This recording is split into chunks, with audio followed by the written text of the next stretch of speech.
们别再给你的塑料小人强行脑补5毛特效了，想要大股真实的快乐吗？我们花了600多块钱搬回了这款阿尔法 Max 布衣迪迦奥特曼强力型，也就是大家常说的大股快乐型。我懂了，一开始就用红色形态作战来对付敌人。我们入手的是国内限定版，在把玩后我可以说，目前价位段它的综合素质和配件量绝对是最适合入手、把玩体量最棒的奥特曼模型。至于具体原因，你可以叫上身边喜欢迪迦的朋友接着看。包装盒正面就是大股快乐型的峰会，稍微转一下盒子，表面还有那种星空点缀的闪卡效果。内包分上下2层，一层躺着本体，一层塞满了特效件，连替换手型都见缝插针地安排在了侧面。我必须得说，布衣材质带来的外观一体性真的是降维打击。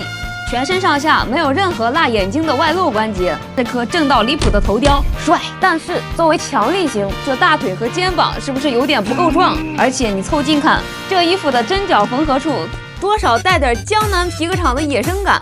考虑到这是布衣的工艺妥协，我忍了。阿尔法 Max 的老粉都知道，这家的传统异能就是不送电池。不仅如此，全身上下的发光机构居然丧心病狂的需要3种不同型号的电池。而且最好别用松下这种优质电池，怕损坏电路。合着我还得去楼下小卖部专门买一堆杂牌。但是当经历了一系列折磨，拿起这根祖传魔仙棒，在脑袋上这么轻轻一碰，这眼睛的暖白色简直就是从 TV 剧里直接抠出来的。再碰一下胸口，计时器直接从蓝灯切成闪红模式。就冲这颜值，我原谅它的硬件电池设计了。光帅不行，手感才是灵魂。头部上下歪头还行，但左右转头嘛，可以说是基本没有。强行掰会有一股仿佛落枕了的死板阻力。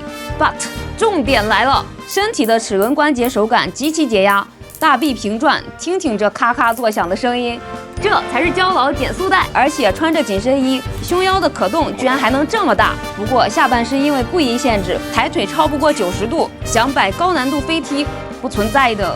另外，拳头手型插拔有点松，把玩的时候小心满地找零件。好在脚踝贴地性很顶，各种地台 pose 还是稳的一批。不过你觉得光买个紧身衣猛男亏了？那接下来这一桌子特效件就是它竞争性价比之王的关键。看这迪达修姆光流，末端居然能发光，亮度亮瞎眼。不过因为太重有点不举，得靠支架扶一下。再看这个光球特效件，绝了兄弟们！它居然内置了闪烁、呼吸、常亮3种模式，还有蓄力特效，打加坦杰厄用到的栽培里奥光线，甚至连800年用不了一次的迪迦弹射光波都给了。再加上这个印着中文还能收纳的地台，配合超长磁吸软管支架，各种上天入地的 pose 随便摆。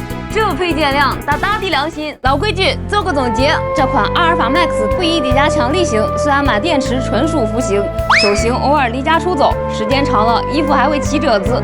但是各位老铁，皮套本来就是要带点褶皱才叫真实啊！在不到600块的价格区间，你就能买到一个完美无缝的外形，真实且帅气的磁控灯组，咔咔作响的齿轮关节，以及多到溢出来的发光特效件，这综合素质绝对是目前市面上最值得入手的奥特曼模型，我强烈推荐。好了，对于这只迪迦你有什么看法？欢迎在评论区留言，别忘了点赞加关注，我们下期再见，拜拜。